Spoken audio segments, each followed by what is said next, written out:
আসসালামু আলাইকুম। অনেকে আমাকে অনুরোধ করেছেন যে আসলে স্যার টেন্সের একটা পর্ব তৈরি করেন। আমি আসলে সেই ধারাবাহিকতায় বা আপনাদের অনুরোধে আমি একটা টেন্সের পর্ব তৈরি করতেছি।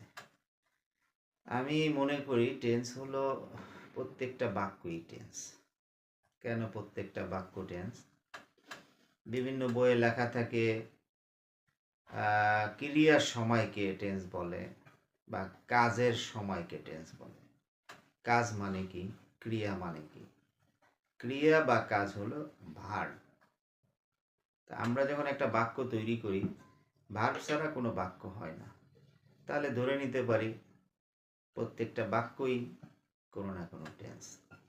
টেন্স প্রধানত তিন প্রকার।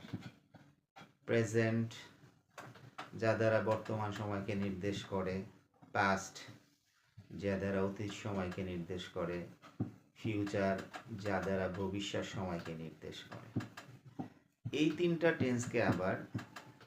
তিনটা টেন্সের প্রত্যেকটাকে আবার চার ভাগে ভাগ করছে। যেমন আপনারা প্রেজেন্ট ইনডিফিনিট, সেটাকে চার ভাগে ভাগ করতে পারেন। Present indefinite, present continuous, present perfect, present perfect continuous. আবার পাস্ট টেন্সকেও চার ভাগে ভাগ করতে পারেন।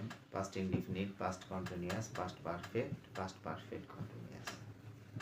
তেমনি ফিউচারকেও চার ভাগে ভাগ করা যায়।